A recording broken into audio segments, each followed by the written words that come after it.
తన్ను ఆశ్రయించు వారి ఎడల యెహోవా దయాళుడు అన్నాడు. ఎప్పుడైతే నువ్వు మారు మనసు పొంది ఆయన వైపు తిరుగుతావో దేవుడు దయాళుడమ్మా. చాలా మంది ఈ విషయం వేసి దేవుడు ప్రేమ కలిగిన వాడు, ప్రేమ కలిగిన వాడు, ఇటువంటి పాపాలను క్షమిస్తాడు అని చెబుతుంటారు. కానీ మొట్టమొదటి మాట ఏంటంటే నువ్వు మారు మనసు పొందాలమ్మా. నువ్వు మారు మనసు పొందితే ఆయన వైపు, ఆయన దయాళుడు, ఆయన ప్రేమ కలిగిన. నువ్వు మారు మనసు పొందకుండా దేవుడు నిన్ను ఎలా ప్రేమిస్తాడు? ఒక చిన్న అర్థం చూసుకోండి. దేవుని దగ్గర దేవుడు నేను క్షమిస్తాడు అనే మాట చెబుతున్నారు. కానీ నువ్వు ఎందుకు మారు మనసు పొందాలి అని ఎందుకు చెప్పరు? మారు మనసు పొందితే దేవుడు దయాళుడయ్యా అని ఎందుకు చెప్పరు? అంటే అతను ఎత్తగొట్టా దేవుని దగ్గర నడిపించా, అంతేగాని అతను మారాలా లేదా చెప్పరు. మారితే దేవుడు దయాళుడయ్యా, మారకపోతే దయాళుడు కాదు. ఆ మాట చెప్పరు. చెప్పకుండా దేవుని దగ్గర ఆశీర్వాదం ఎలా వస్తాయి? ఆశీర్వాదం మారు మనసు పొందకుండా. శాపాలు మనం తెచ్చుకుంటా ఉన్నాం మారు మనసు పొందకుండా. అందుకే అన్నాడు ఇక్కడ 3:25 అంటాడు, తను ఆశ్రయించే వారి ఎడల యెహోవా దయాళుడు, తను వెతుకు వారి ఎడల ఆయన దయ చూపువాడు. దేవుడిని ఎదిగితే దేవుని దయ మనం ఏముంది? మనం ఏ కాడికి దేవుడిని ఎలా అమ్మేద్దాం, దేవుని మీద విందులు ఎలా ఆడతాం, దేవుని సొమ్ము ఎలా దొంగతనం చేద్దాం అని చూస్తుంటే దేవుడు దయాళుడా? అయ్యా నా సొమ్ము దొంగతనం చేయి, నా గురించి అబద్ధాలు మాట్లాడుతూ ఉండు, నా పని చెడగొడతా ఉండు అంటే దేవుడు దయాళుడా? దయ ఉంటాడా? బైబిల్ వాక్యంలో ఇప్పుడు వరకు కరోనాను చూసాం. కరోనా ఎంత భయంకరంగా ఉంది. కానీ దేవుని పని చెడగొడితే బైబిల్లో ఎన్ని తెగుళ్ళు అయితే ఉన్నాయో అన్ని తెగుళ్ళు వస్తాయి అందరికి. ఆ విషయం అర్థం కాకుండా దేవుని పనిగా ఎలా చెబితే అలా చేసామని అనుకుంటున్నారు. కానీ బైబిల్లో ఉన్న తెగుళ్ళు ఎన్నో ఉన్నాయని వస్తాయి మనకి. తెగుళ్ళ కోసం దేవుని దగ్గర రామాకండి. దేవుని దగ్గర వచ్చినప్పుడు మారు మనసు పొందినవాడు, మారు మనసు పొంది తిరిగితే దేవుడు దయాళుడు, దేవుడు ప్రేమ కలిగేవాడు. ఎప్పుడైతే అయ్యా నేను పాపిని, నేను ఈ మాట వింటలేదు, నీ మాట వినే భాగ్యం దయచేయ, ఈ వాక్యం ప్రకారం నడిచే భాగ్యం దయచేయ అని ఎప్పుడైతే నువ్వు అంటావో దేవుడు అప్పుడు నీ పట్ల దయచేస్తాడు. అంతేగాని ప్రార్థనకు వచ్చాం కదా, ప్రార్థన చేసాం, ప్రార్థన ఎలా ఉండాలి? దేవునికి ఇష్టకరమైన ప్రార్థన ఉండాలి.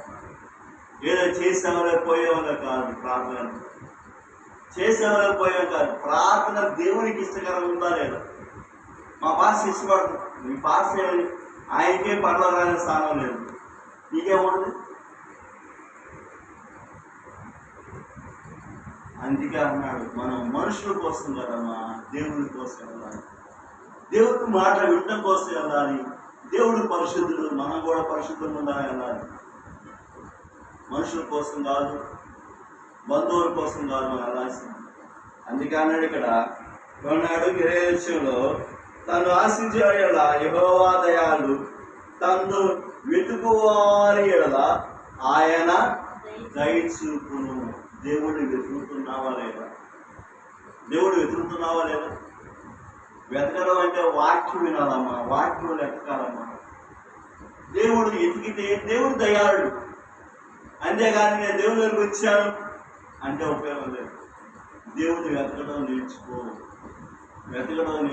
దేవుని మాట వినడం నేర్చుకో, మాట ప్రకారం నడవడం నేర్చుకో. అది దేవుని దగ్గర ఉన్న అప్పుడు దయ చూపుతాడు, అప్పుడు నీకు మారు మనసు వస్తుంది. అంతేగాని నేను ప్రార్థనకి వెళ్ళాను వచ్చానంటే ఏం ఉపయోగం? మా ఇంటి పేదవాడికి ఒక సామెత ఉంది. మా ఇంటి వాడికి ఏంటంటే అద్దంకి బాలుడు సింగడు, అద్దంకి సింగడు పాను పోయాడు రాను వచ్చాడు. మధ్యలో పనీరు అడగల, పని చెప్పేలోపే పోయాడు వచ్చాడు. ఉపయోగం ఏంటి? పని జరగాలిగా. మనం ప్రార్థనకి వెళ్ళినప్పుడు దేవుణ్ణి ఎతకాలిగా. దేవుణ్ణి ఎతకనప్పుడు ప్రార్థనకి ఎందుకు మనం వెళ్తాం? దేవుని మాట విన్నప్పుడు, కష్టంగా ఉన్నప్పుడు దేవుని దగ్గరికి ఎక్కడ వెళ్తామా? మనం పాపాన్ని ప్రేమించుకుంటా ఉన్నప్పుడు, లోకాన్ని ప్రేమించుకుంటా ఉన్నప్పుడు మనం దేవుని దగ్గరికి ఎక్కడ ఎందుకు? ఇంకా లోకంలో ఉన్న మనుషులు ప్రేమించుకుంటా ఉన్నంత కాలం అంటే ప్రేమ లేదయ్యా, ప్రేమ లేదు. ఏ ప్రేమ లేదు? లోక ప్రేమ లేదా, దేవుని ప్రేమ లేదా? అది కూడా చెప్పాలి. ప్రేమ లేదయ్యా, ప్రేమ కలిగి ఉండాలి. అయ్యా పాపం చేస్తున్నావు, బాగా పాపం చేస్తున్నావు అనాలా? మనం ఏమైనా అన్నాం అనుకో, ఏమంటారు? అయ్యా చెప్పొచ్చు అయ్యా అంటే. అంతేనా? బైబిల్లో ఇలా ఉంది, ఇలా ఉండకూడదు అని బైబిల్ చెప్తుందంటే చెప్పొచ్చు అయ్యా అంటారు. ఎందుకని? అక్కడ ఉన్న వాళ్ళకి ఆ విషయం తెలుసు కానీ తెలియనట్టుగా నటిస్తారు. అందుకే అన్నాడు, దేవుడిని ఎతకాలి. ఎప్పుడు ఎతకాలి? దేవుడు సమీపంగా ఉన్నప్పుడు ఎతకాలి. దేవుడు దాటిపోయిన తర్వాత ఎతికావా అనవసరం. దేవుడి దగ్గరకు వస్తున్నావు, దేవుడిని ఎతకడం నేర్చుకో. దేవుడి దగ్గర ప్రార్థన చేయడం నేర్చుకో. ప్రార్థన చేయి. మొట్టమొదటిగా నీ కుటుంబం గురించి ప్రార్థన చేసుకో. నీ బిడ్డల కోసం ప్రార్థన చేసుకో. నీ ప్రార్థన దేవుడికి ఇష్టకరంగా ఉండాలి, మనుషులకి ఇష్టంగా కాదు. మనుషులు చెప్పాల్సిన పని లేదు, నువ్వు ప్రార్థన చేస్తావని దేవుడు చెప్పాలి. ఎప్పుడు మారు మనసు పొందాము? హృదయ అంతరంగా చూసేవాడు దేవుడు. మనుషులు చెప్పాలి, పలానా ప్రార్థన చేస్తాడయ్యా. మనుషులు సాక్ష్యం కోసం దేవుడి దగ్గర వెళ్తున్నాం. దేవుడి దగ్గర మంచి సాక్ష్యాన్ని కలిగి ఉన్నావా లేదా? అందుకే అన్నాడు ఇక్కడ 26 చదువుకుందాం. నరుడు ఆశ కలిగి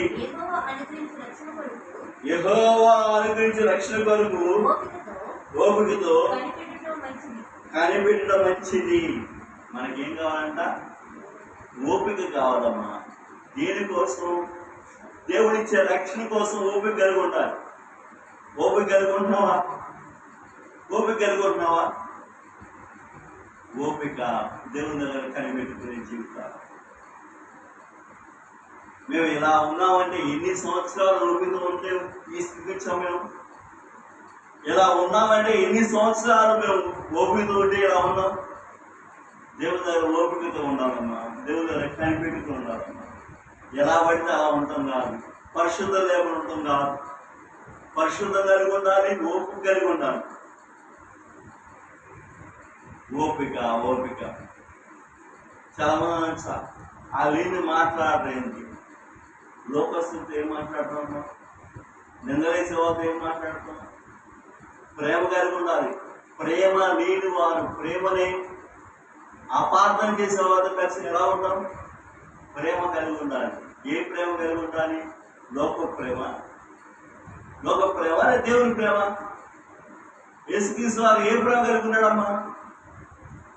లోక ప్రేమ కలిగి ఉన్నాడా, లేకపోతే దేవుని ప్రేమ కలిగి ఉన్నాడా? దేవుని ప్రేమ కలిగి ఉన్నాడు, లోక ప్రేమ కాదు. దేవుని ప్రేమ కలిగి ఉండి లోకంలో తన ప్రేమను, దేవుని ప్రేమ చూపించాడు. అంతేగాని మనం దేవుని ప్రేమ అని చెప్పుకుంటూ లోక ప్రేమ చూస్తే ఎలాగమ్మా? ప్రేమలో కూడా 2 రకాలు ఉన్నాయి. దేవుని ప్రేమ వేరు, లోక ప్రేమ వేరు. అవసరానికి ప్రేమలు కాదు, అవసరానికి ప్రేమ గల మాటలు కాదు. ప్రేమ కలుగుతో నేర్చుకో. అందుకే అన్నాడు ఇక్కడ 26 ఓపికతో కనిపెట్టుట మంచిది. ఓపికతో ఉండాలి. ఓపికతో దేవుడు కనిపెట్టేదే. ఓపికతో ఉన్నావా లేదా? ఓర్పు కలిగి ఉన్నావా లేదా? ఇన్ని సంవత్సరాల ప్రార్థనకి వెళ్ళావు, ఓపిక లేకుండా ఉన్నావు. లాస్ట్కి ఏం పోగొట్టుకుంటున్నావు? దేవుని రాజ్యాన్ని పోగొట్టు.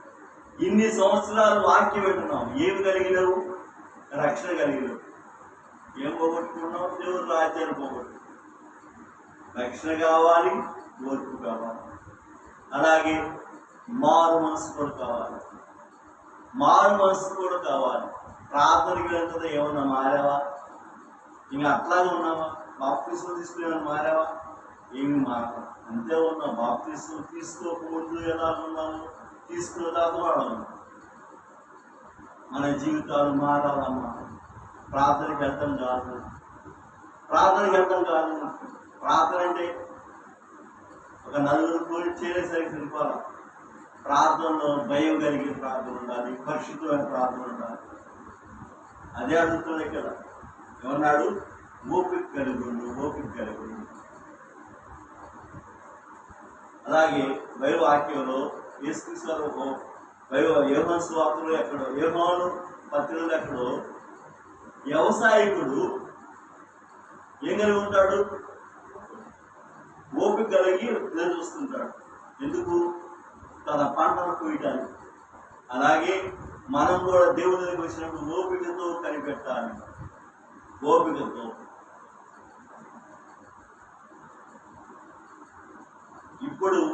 ఇప్పటికి మా చర్చిలో నేను లక్షల మంది దగ్గర 20 సంవత్సరాలు దాటింది. అప్పటి నుంచి ఎవరు పనులు చేస్తున్నారు 20 సంవత్సరాలకి, ఇప్పుడు కూడా అదే పని చేస్తున్నారు. వాళ్ళు వచ్చే పని ఏంటంటే రావటం, మందిరం ఉండటం, అంట్లు కడగటం, ప్లేట్లు కడిగేయటం, చిన్న పాత్రలు కడిగేసి వెళ్ళిపోతారు. ఎంత వాళ్ళు చేయట్లేదు, వీళ్ళు చేయట్లేదు అంటారు. వస్తారు, వాళ్ళ పని వాళ్ళు చేస్తారు, వెళ్ళిపోతారు. అది క్రమం అమ్మా. నేను ఎవరి కోసం పని చేస్తాను, వాళ్ళ కోసం వాడు పని చేస్తే నేను చేస్తాను, ఇది కాదు. ముందు దేవుని దగ్గరికి ముందు మన స్థితిని తెలుసుకోవాలి. అలాగే ఎవరు పడితే అక్కడ వాళ్ళు పని చేయరు, ఎక్కడ పడితే అందరూ పని చేయరు. అక్కడ కొంతమందిని దేవుడు ఎవరినైతే ఏర్పాటు చేసుకుంటో వారు మాత్రం పని చేస్తారు, అందరూ చేయరు. వారు పని చేయాలంటే మా సంఘ కాబట్టి ప్రార్థన చేయాలి. అమ్మా నువ్వు పని చేయాలి, దేవుడిని పని చేయమంటున్నాడు అని చెబితే కానీ వాడు పని చేయదు.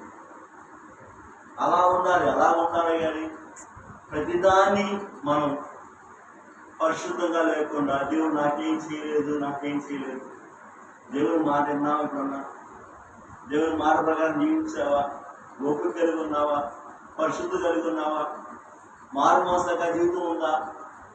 ఏమీ లేకుండా దేవుడు నాకేం చేయలేదంటే అడిగేస్తానమ్మా, అడిగేస్తాడు. ఒక్క మాట కూడా మన జీవితంలో నెరవేర్చుకోలేదు, ఒక్క మాట ప్రకారం మనం జీవించట్లేదు. దేవుడు నాకేం చేయలేదు, ఏం చేస్తాడు? మేము దేవుడు మాట విన్నామన్నా వింటే చేస్తాడు. అలాగే బైబిల్ వాక్యం కొన్ని మాటలు చూద్దాం.